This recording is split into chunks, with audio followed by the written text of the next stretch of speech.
Hello छात्रों, आप सबका आपके अपने यूट्यूब चैनल इंग्लिश युग 24 में स्वागत है।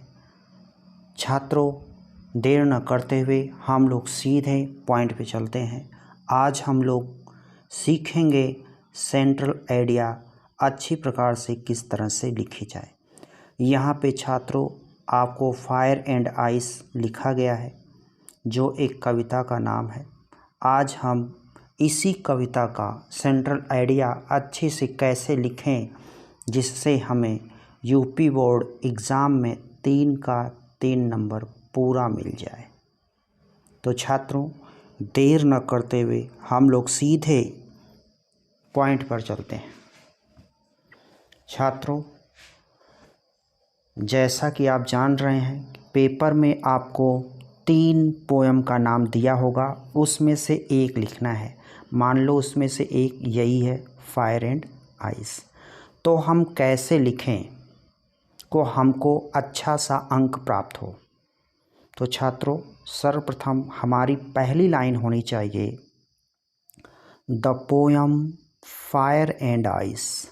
फायर एंड आइस को कैपिटल में लिखेंगे और इन्वर्टेड कामा दोनों तरफ लगा देंगे। Has been composed by Robert Frost, a great American poet. अगर छात्रों यहीं पे सेंट्रल आइडिया का नाम रहता, क्या रहता? Dust of snow. Dust of snow. तो हम कैसे लिखते हैं? तो भी छात्रों यहाँ तक पहली लाइन तो हम सेम लिख सकते हैं, केवल यहाँ पे बदल देंगे, the poem dust of snow has been composed by Robert Frost, a great American poet. ये लाइन छात्रों कोई भी पोएम आ रही हो उसमें हम सेंट्रल आइडिया के रूप में यूज कर सकते हैं। यह एक बेस्ट ट्रिक है। छात्रों, बहुत से लोग आपको यूट्यूब पर ट्रिक बताते हैं, केवल यही ट्रिक बताकर छोड़ देते हैं और उसके नीचे जो बताते हैं वो बहुत गलत है और उनका मानना है कि आपको 3 में 3 नंबर मिल जाएगा, जो ऐसा नहीं है। केवल इतने का मूल्यांकन अध्यापक करेगा और इतने में हो सकता 1 या 2 नंबर अधिकतम आपको देकर वह आगे निकल जाएगा। क्योंकि नीचे की लाइनें, ये जो आप नीचे की लाइनें देख रहे हैं, यहाँ पर आप अपने पेपर के अगर पैराग्राफ को यूज किया है, लिखा है, तो छात्रों अध्यापक तुरंत पकड़ लेगा कि आपको वो चीज़ अच्छे से कंठस्थ नहीं है, याद नहीं है।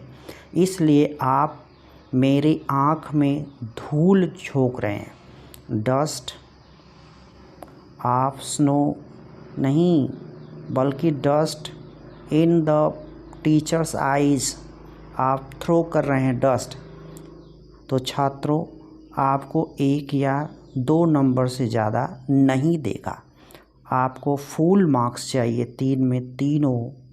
तो संबंधित पोएम की सेंट्रल आइडिया को कहीं से भी आप याद कर लीजिए, अच्छे से याद कर लें। आपकी किताब में भी दिया गया है, लेकिन छात्रों इतना से आपका काम तो बन जाएगा। इतना से आप, ये निश्चित है कि आप किसी भी अध्यापक को अपनी तरफ आकर्षित कर सकते हैं, जिससे वह 1 या 2 नंबर आपको दे सकता है। लेकिन यहाँ पर आपने आँख में उसके धूल झोंका तो 3 में 3 नंबर नहीं देगा, आपको अच्छा अंक प्राप्त नहीं होगा। ऐसी ट्रिकें आपको बहुत से यूट्यूबर आपको यूट्यूब पर बता रहे हैं, जो मेरे अनुसार गलत है।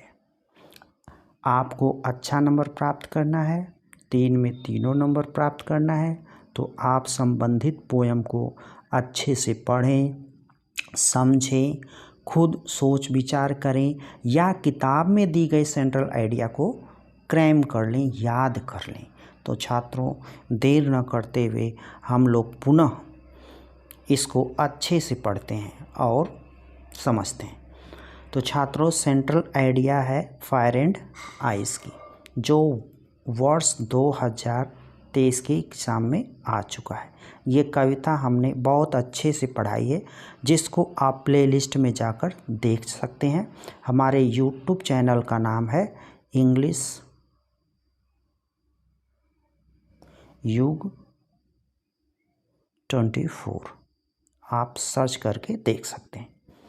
तो छात्रों देखते हैं क्या लिखा गया है।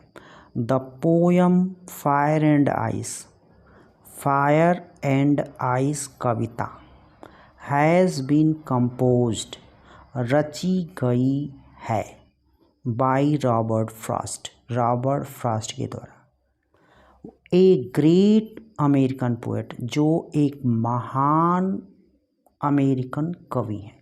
मतलब कहने का इनका ये तात्पर्य है कि फायर एंड आइस, अग्नि और बर्फ नामक कविता रॉबर्ट फ्रॉस्ट एक महान अमेरिकन कवि के द्वारा रची गई है।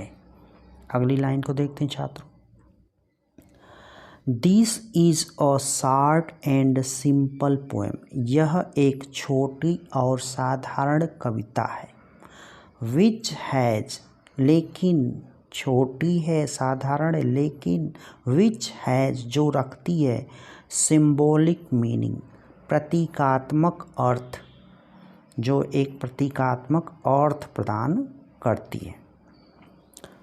अगला लाइन देखते हैं छात्रों हम लोग। In this poem the poet predicts, कहा जा रहा है कि इस कविता में कवि भविष्यवाणी करता है about the end of the world, संसार की समाप्ति, संसार की समाप्ति के संबंध में इस कविता में कवि क्या करता है छात्रों, भविष्यवाणी करता है। अब देखिए, अगर आप यहाँ बहकाएंगे तो तुरंत अध्यापक जान जाएगा, इसलिए आप अच्छे नंबर प्राप्त करना है, थोड़ा याद कर लीजिए। सम से, कुछ लोग कहते हैं, the world will and in fire, अग्नि से ये संसार नष्ट हो जाएगा। एंड अदर सेज, और दूसरे लोग कहते हैं, it will and in ice, यह बर्फ से समाप्त हो जाएगा।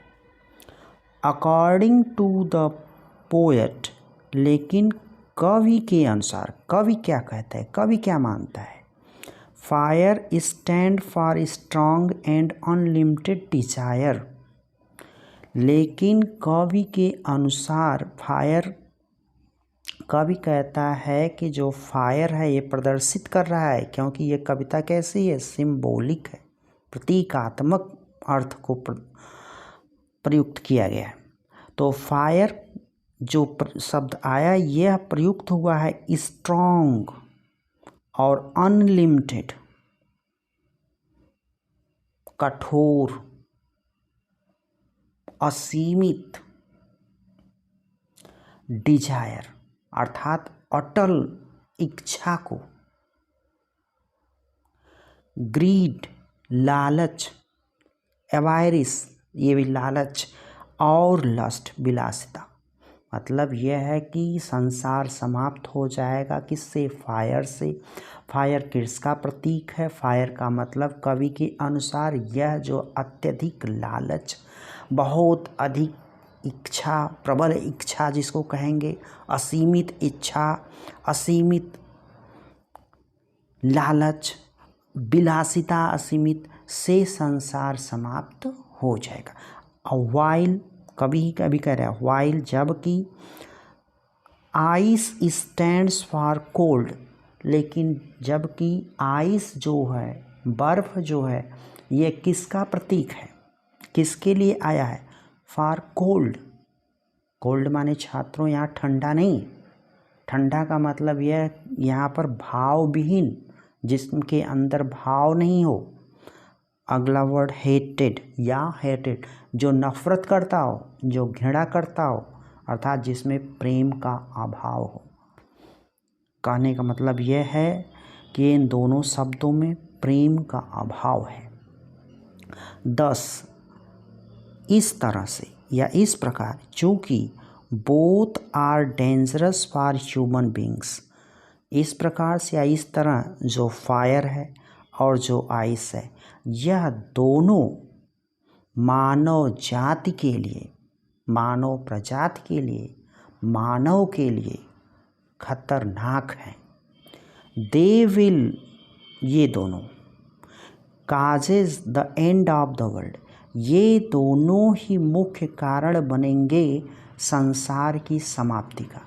अब छात्रों देख लीजिए, यूक्रेन और रसिया में युद्ध बढ़ता जा रहा है। साल 1.5 साल हो गए युद्ध के। अब एटम बम की भी धमकियां आ रही हैं कि एटम बम युद्ध हो जाएगा। तो ये क्या है? दोनों के अंदर अपने देशवासियों के प्रति प्रेम का अभाव है।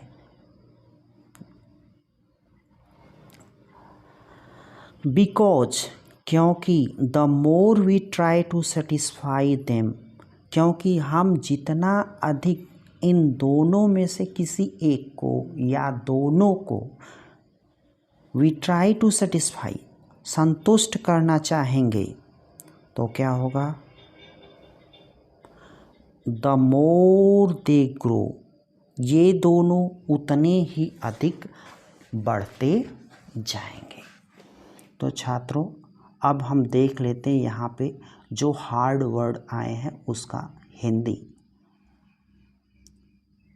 सेंट्रल आइडिया आप जान ही गए हैं, और यहाँ पे शब्द है सिंबॉलिक। सिंबॉलिक का मीनिंग होता है छात्रों प्रतीकात्मक, प्रतीकात्मक। अब अगला शब्द देख लेते हैं छात्रों यहाँ पे, प्रिडिक्ट। प्रिडिक्ट, यहाँ प्रिडिक्ट्स है भविष्य वाणी। प्रिडिक्ट मतलब भविष्यवाणी करना। अगला शब्द देखते हैं छात्रों, अगला कौन सा हार्ड वर्ड है? अकॉर्डिंग टू, के अनुसार, के अनुसार। छात्रों, जो भी ये कठिन वर्ड लिखे जा रहे हैं आप अपने नोटबुक में लिख लीजिएगा, याद कर लीजिएगा, भविष्य में आपको काफ़ी लाभ देगा। स्ट्रॉन्ग, कठोर या मजबूत।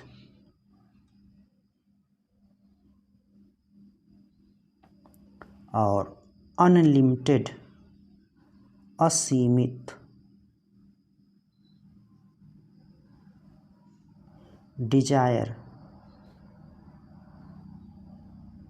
इच्छा।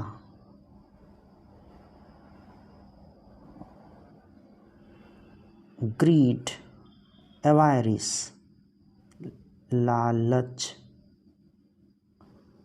अगला वर्ड है छात्रों लस्ट, विलासिता।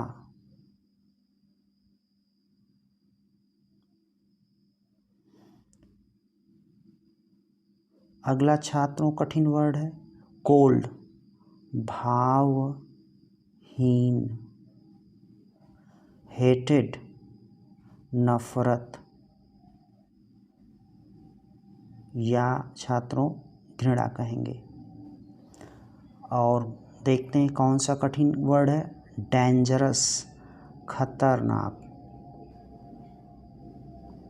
जो भी हार्ड वर्ड यहाँ पर आपको बताए जा रहे हैं आप अपने एक नोटबुक में लिख लीजिएगा, जिससे भविष्य में आपको कोई दिक्कत नहीं होगी। सेटिस्फाई, संतुष्ट, संतुष्ट करना या फिर संतुष्ट होना।